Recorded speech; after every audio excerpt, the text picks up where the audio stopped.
Fala meu povo, tudo bem? Eu sou o professor Renato Amigo, seu professor de Química. É com muito prazer que eu te convido hoje para assistir mais um vídeo aqui do nosso bloco 4, o bloco das dicas do amigo. E como nós estamos aí no comecinho de janeiro, hoje nós traremos aí os comentários da prova da segunda fase da FUVEST, a prova de Química, que evidentemente aconteceu hoje, no dia 6 de janeiro, uma segunda-feira, tá? Agora são 9h38 da noite, então eu resolvi as questões com bastante calma, olhei com tranquilidade e agora estou aqui para fazer alguns comentários sobre as questões, tá certo? Então vamos lá, a prova contou aí com 6 questões, na minha opinião, com uma ordem aí crescente de dificuldade e mais na parte técnica da química, tá certo? Porque a questão 1 foi uma questão de interpretação de gráficos e o aluno tinha que saber que o bicarbonato ele pode ser formado nas 3 amostras de água aqui pela dissolução do CO2 na água, né? Então, CO2 na água forma H2CO3 e o H2CO3 forma H+, mais HCO3, que é o ânion bicarbonato, tá certo? E aí ele pede para você fazer a relação dos gráficos com água do mar, água da chuva numa região costeira, próximo ao mar, e água doce de um rio. Então, o que acontece, gente? Aqui você tinha que tomar muito cuidado com o eixo Y dos gráficos, porque ele trazia escalas completamente diferentes. Então, se você olhar lá a amostra 3, a concentração de Na+ é acima de 10.000 miligramas e a de Cl- é quase 20.000 miligramas. Então, essa aqui, sem dúvidas nenhuma, é água do mar. Aí sobra a amostra 1 e a amostra 2. Olha só. A água da chuva não teria muita condição de ter cálcio, de ter bicarbonato, né, de ter sulfato na água da chuva, né, muito sulfato. Então eu acredito que essa amostra 2 não pode ser da água da chuva, tem que ser da água de um rio. E aí justifica porque, por exemplo, no rio pode ter carbonato de cálcio, e aí você tem um pouco de íon cálcio, e aí você tem o carbonato, que pode virar bicarbonato, né, você tem um pouquinho, né, de cloreto, de sódio, você tem um pouco de potássio, magnésio, mas eu acho que aqui mais você vai pelo bicarbonato, que tem uma quantidade grande, não teria como ter isso. Tanto o cálcio como o bicarbonato, não teria muita lógica ter isso na água da chuva.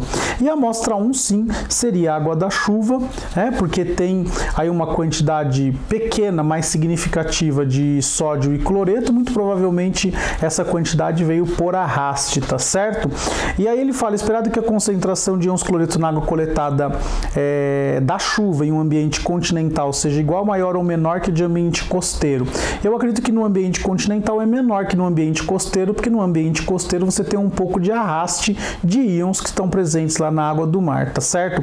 Então, para resolver essa questão assim de bate-pronto, porque eu primeiro fiz a prova inteirinha, depois eu fui conferindo, vendo se não tinha nenhum erro, se eu não tinha feito nenhuma cagadinha, né? Então, essa questão aqui foi uma questão que eu resolvi relativamente rápido, tá? Então, eu levei aí 4 minutos para resolver essa questão, mas de novo, lembrando que eu sou um professor e eu fiz no acelero a questão e eu não estou muito preocupado com a qualidade da minha resposta, simplesmente em entender o que está acontecendo, tá? Então, questão 1, aí âmbitos mais gerais e reações químicas, reações inorgânicas em meio aquoso, interpretação de gráfico, tá?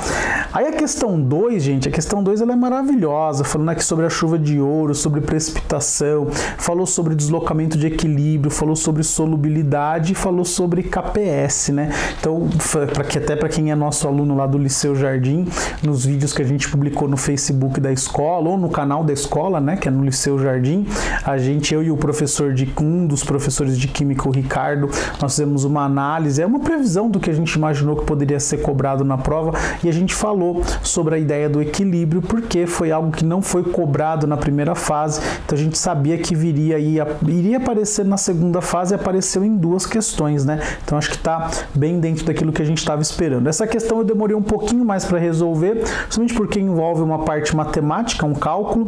Então no item A ele fala do procedimento, né? Do segundo procedimento, se ele favorece ou desfavorece. Você tem que lembrar do equilíbrio, PbI2 formando Pb2+, mais 2I-, então ele deu o equilíbrio, ele deu a equação, e aí quando você adiciona iodeto de sódio, você está adicionando adicionando íons iodeto. Então, se aumentou a concentração de iodeto que nessa reação dada no exercício está no lado dos produtos, então se você aumentou a concentração dos produtos, você desloca o equilíbrio para o lado dos reagentes, então você vai favorecer a formação do precipitado iodeto de chumbo 2, tá certo?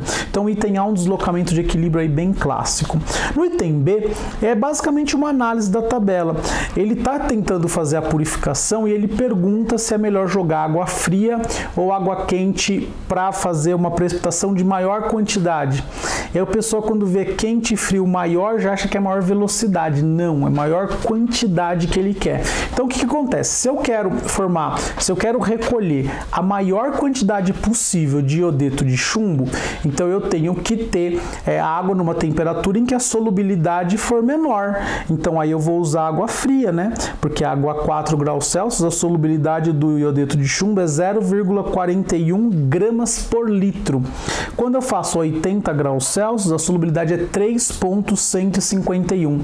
Então, eu vou usar água fria porque a solubilidade é menor. E aí, para a gente encontrar a constante do KPS, né, do iodeto de chumbo a 32 graus Celsius, aí você pode se assustar, né? 0,922 gramas por litro. Oh, meu Deus! Se você olhar a massa molar do iodeto de chumbo, é 466. Quanto que é o dobro de 466? 922. Então, você vê que a FUVEST, ela não te ferrou nos cálculos, muito ao contrário, ela colocou números para te ajudar. E aí, se você fizer lá o equilíbrio bonitinho, você vai ter que tem 2 vezes 10 a menos 3 mol de chumbo 2+, e 2 vezes isso, né? 4 vezes 10 a menos 3 mol de iodeto, né? E aí você, quando faz o KPS é a concentração do chumbo vezes a concentração do iodeto ao quadrado. Aí, se você fizer 2 vezes 10 a menos 3 vezes 4 vezes 10 a menos 3 ao quadrado, você vai encontrar 32 vezes 10 a menos 9, aí só para ajeitar, para deixar aí na notação científica bonitinha, 3,2 vezes 10 a menos 8 é o KPS do iodeto de chumbo na temperatura de 32 graus Celsius. Então, uma questão muito bonita da FUVEST, eu achei uma questão bem legal, só que difícil, gente, não adianta, é bobeira eu vim aqui falar a prova tava difícil, cara. Segunda fase da FUVEST, queria que tivesse fácil, mas dentro da dificuldade da prova, essa era uma questão bonita, difícil, mas dava para fazer. Então, as 2 primeiras questões eu acho aí que para quem estudou, se preparou bem, principalmente para quem manja de equilíbrio químico, né? Acho que estavam 2 questões aí, a questão 2 dava para fazer, né? A questão 3, eu achei a questão, por eu dar aula de orgânica, né, lá no liceu, e por estar mais em contato com esse conteúdo, eu achei a questão assim mais legal da prova, assim, fiz com muita tranquilidade. De novo, na questão 2, só para falar, eu gastei 6 minutos para fazer. Deixa eu ver se foi 6, né? Foram 6 minutos, isso. Então, gastei 10 minutos para fazer a questão 1 e 2, tá? A questão 3 eu fiz em 4 minutos, né? Ela fala da oxidação de álcool, aqui no caso ele falou que é um álcool, ele falou que se convertia em cetona, então você imagina que aqui é um álcool secundário, tá certo? Vai se converter em cetona, então para você representar lá o item A, era só você colocar uma dupla O no lugar do OH, aí já resolveu, você já fez bonitinho. Aí ele pede qual das espécies 1, 2 ou 3 possui isomeria geométrica cis-trans, ele ainda falou lá da cis-trans, é aquela que tem a dupla ligação, então com os 2 Hs para cima é o isômero cis, aí você inverte um lado, você vai ter o isômero trans e tranquilão, né? E aí ele faz um comentário aqui, se R1 e R2 forem cadeias carbônicas curtas, o terceiro composto vai ser solúvel na água, se for longa, não. E considerando que R1 e R2 são cadeias com carbono e hidrogênio, ou seja, são cadeias apolares. E ele fala que para o composto 1 e para o 2, não importa se R1 e R2 são cadeias longas ou curtas, não vai ser solúvel em água. E aí você percebe que a estrutura 1 e 2 é composta, além do R1 e do R2, só tem carbonos e hidrogênios. Então é totalmente apolar, por isso que não é solúvel em água. Agora, a estrutura 3 tem uma hidroxila. Então a hidroxila interage com a água por ligação de hidrogênio. nitrogênio. Então, se R1 e R2 forem pequenininhas, a influência daquela hidroxila vai ser maior, vai ser mais percebida. Então, a parte polar dessa estrutura vai ser mais predominante, então vai ter maior solubilidade em água.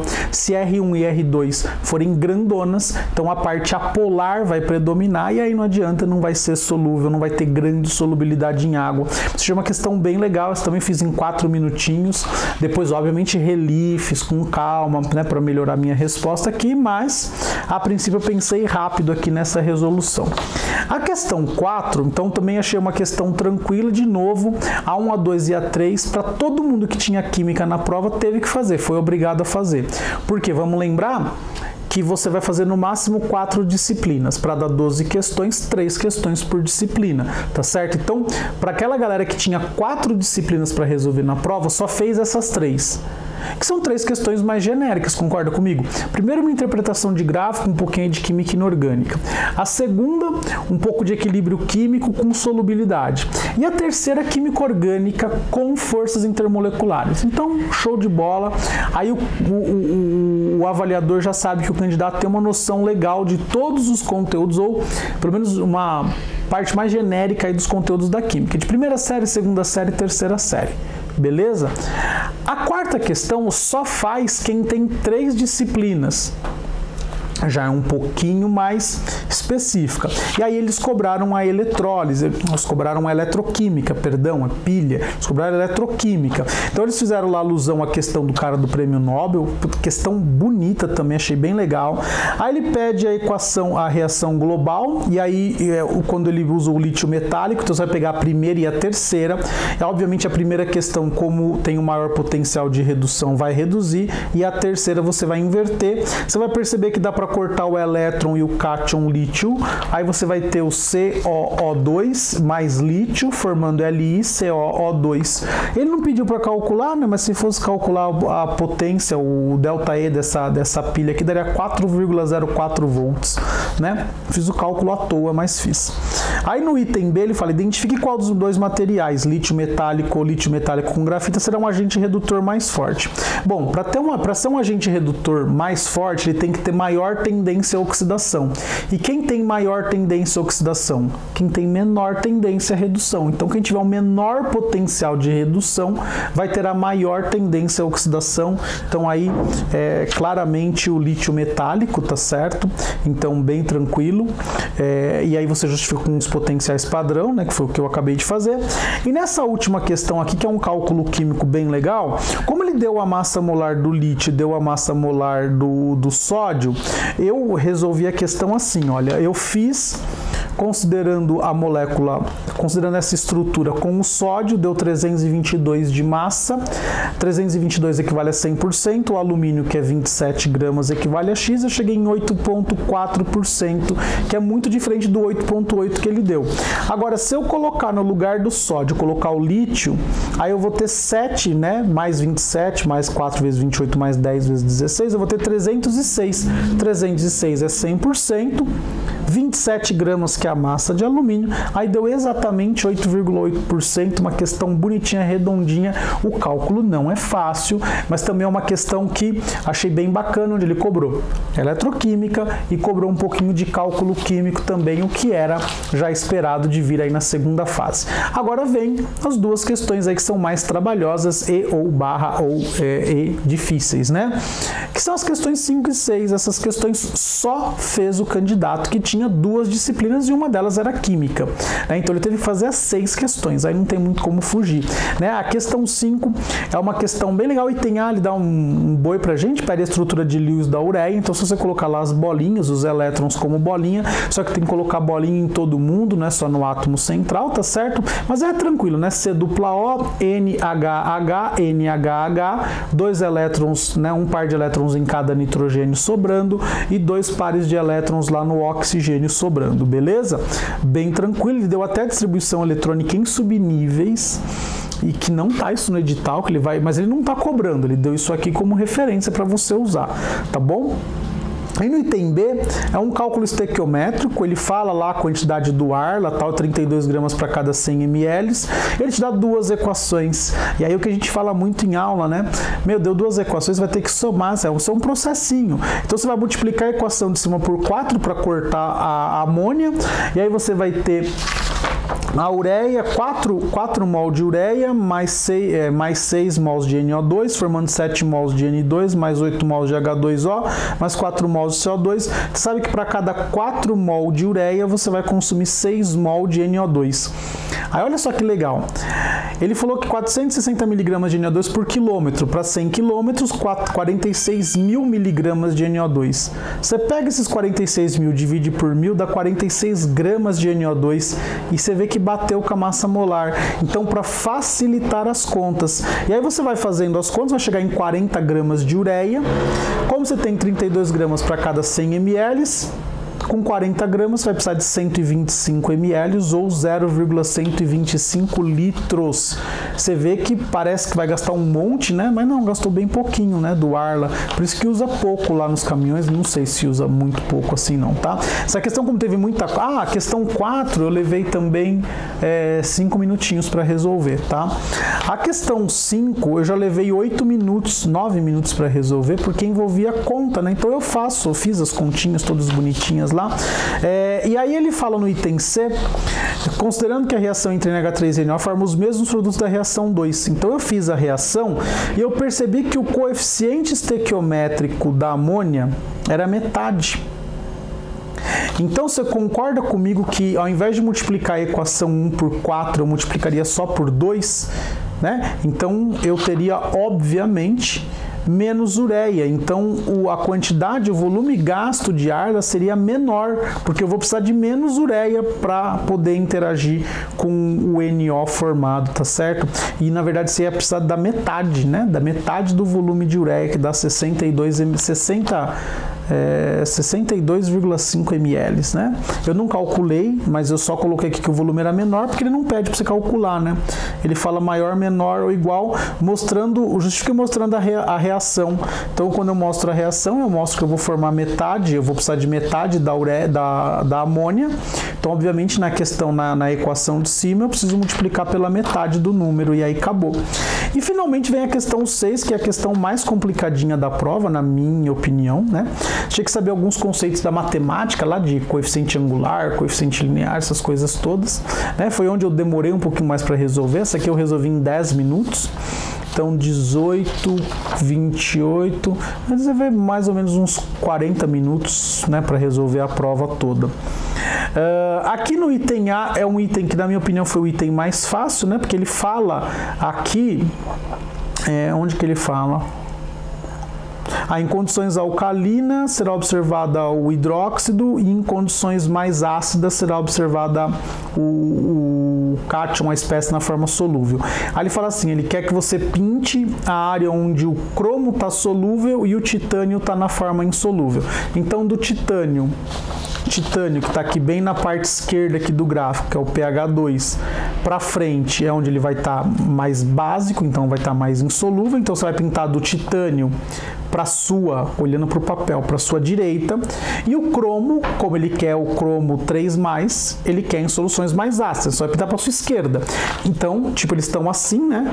Aí você vai pintar esse meinho aqui, beleza? Bem tranquilo, esse item A eu achei fácil. Aí o item B, eu achei muito fácil de fazer pensando na química, mas aí para justificar com base na equação, aí tem que usar o conceito da matemática, que é o tal do coeficiente angular, né? Acho que é angular, coeficiente angular, que é o N, né? Que o N é o coeficiente angular, porque quando a inclinação é a mesma, o coeficiente angular é o mesmo. Então, se o N é o mesmo, né, a carga é a mesma. Então, a carga do X aqui tem que ser igual à carga do cromo, que é a carga 3+. Então, como ele mandou justificar pela inclinação da reta, você só pode usar a ideia do coeficiente angular, tá bom? E a questão, o item C, é o item que você tem que substituir por valores. Eu fiz isso e deu super certo, né? Então, ele quer saber qual tem o maior valor de KPS. O maior valor de KPS é o hidróxido de cálcio, né? Porque ele é mais solúvel, o hidróxido de magnésio ele é menos solúvel, então ele tem um menor valor de KPS. Isso eu já sei, né? Porque eu sei que o hidróxido de magnésio ele é insolúvel. O de cálcio é parcialmente solúvel. Agora, como a gente prova isso nessa continha aqui bonitinha? Então, o que eu fiz? Eu peguei aqui log de M mais é menos 5, aí o pH do magnésio eu coloquei 11 e o pH do cálcio eu coloquei 14. E aí eu fui substituindo valores, né? Então no lugar de log do metal eu coloquei menos 5, aí log do KPS é o que eu quero descobrir, aí 14 vezes 2 menos 2 vezes 11 no caso do magnésio. Aí vai dar, o log do KPS vai dar igual a menos 11. Só que não é igual ao pH, pH é menos log, né? Então, quanto menor o pH, maior a concentração de H+, não é? Porque é menos log. Aqui, quanto menor o log do KPS, menor vai ser o KPS. E aí depois, obviamente, eu fiz essa conjectura aqui, substituindo valores. Eu cheguei no log do KPS para o magnésio menos 11 e para o cálcio menos 5. Tá? Aí depois eu fui atrás, obviamente, dos valores. O KPS do magnésio, do MgOH2, do hidróxido de magnésio, é 5,6 vezes 10 a menos 12. E do hidróxido de cálcio é 5,02 vezes 10 a menos 6. E aí quando você faz na calculadora o log aqui desse KPS, né, o log de 5,61 vezes 10 a menos 12, dá menos 11, que é o número que eu encontrei aqui fazendo as minhas substituições lá bonitinhas. E a conta nem é tão difícil assim, não o log de menos não sei o que lá. A substituição na fórmula que ele deu. Porque eu peguei menos 5 e peguei 11 para o Mg2+, e peguei 14 para o cálcio. Joguei esses valores na fórmula, contando que o N era 2, né, para os dois casos. Então aí eu cheguei no log do KPS para o magnésio menos 11 e no log do KPS para o cálcio menos 5. Bom, se aqui para o KPS o log do cálcio foi maior, é sinal que o KPS é maior também. Tudo bem? Beleza? Lembra que pH é menos log de H+. Aqui era log do KPS. Então, você pensa meio que tipo um pH ao contrário, vamos dizer assim. Quanto maior o pH, menor a concentração de H+, não é? Aqui você vai pensar o contrário. Quanto maior for a bagaça que você pode dar o nome aqui, maior vai ser o KPS. Entendeu? Então foi isso que eu fiz. Bom, essas questões foram... A questão 6 foi realmente a mais difícil, foi a que eu levei mais tempo, eu levei 10 minutinhos para fazer. No geral, a prova bem exigente, normal, como é a prova da FUVEST, mas os enunciados relativamente claros, uns gráficos, esse último gráfico mais difícil de interpretar, mas só fez essa questão quem tinha só questões de química e mais uma disciplina para fazer. Então, é sinal que a química é muito importante para essa carreira, né? A grande maioria das carreiras aí 3 ou 4 questões de química, e as 4 primeiras questões eram mais tranquilas, né? Dentro da dificuldade da segunda fase da FUVEST, dava para fazer com um pouco mais de tranquilidade. Então eu espero sinceramente que vocês tenham ido bem, que esses comentários ajudem vocês a refletir um pouquinho sobre as suas resoluções. Lembrar que essa não é a última prova, ainda tem a Unicamp na semana que vem. Então pega essas informações, você que está também na segunda fase da Unicamp, pega essas informações, pega agora a prova, faz o download, resolve novamente. Lembra de pegar questões da segunda fase da FUVEST, do antigo segundo dia, que de 2015, 2016 tinha, 2017 também tinha, que são questões interdisciplinares, porque a Unicamp vai cobrar questões interdisciplinares. E é aquilo, gente, eu gravo esses vídeos mais para que você tenha aí uma opinião de um professor. Não tenho certeza assim, nossa, minha resolução é a mais certa do mundo. Não é, não precisa ser e não tem que ser assim. Eu só fiz uma resolução. Espero que vocês tenham gostado, espero que vocês voltem agora a se inscrever no canal, né? Já que nessa época de férias aí muita gente abandona o canal. Então, por favor, aí se você é inscrito no canal, não dá para se inscrever 2 vezes, então faz um favor para mim, compartilha esse vídeo aí nas suas redes sociais. Se você não é inscrito no canal, e quase 90% das pessoas que veem meus vídeos não são inscritos no canal, se inscreve lá, ativa o sininho, Eu vou agora, a partir desse ano aqui, eu já tenho programado vídeo até 28 de fevereiro, 2 vídeos por semana, resolvendo sempre uma questão dissertativa ou uma questão objetiva de química com comentários. Então é bacana, esse é o nosso novo bloco 5, novidade agora para 2020. Se você tem dúvida, sugestão, crítica ou elogio, é só deixar um comentário por aqui. Logo eu gravo vídeo resolvendo essas questões aí também, bonitinho, aí colocando certinho no espaço, tal, tranquilo. Esse vídeo aqui é mais rapidão mesmo, tem 20 e poucos minutos já, né? Mas é um comentário mais geral, assim, sem pontuar a resolução propriamente dita, beleza? Bom, galera, então é isso. Se você tem alguma outra sugestão, quer mandar um e-mail para mim, é quimicadoamigo@gmail.com, tá certo? Então, se não é inscrito, se inscreve. Se não curtiu, curta. Se você tem dúvida, comente. E eu só tenho que te agradecer, desejar um excelente 2020 para todos vocês e dizer, ó, beijo, tchau.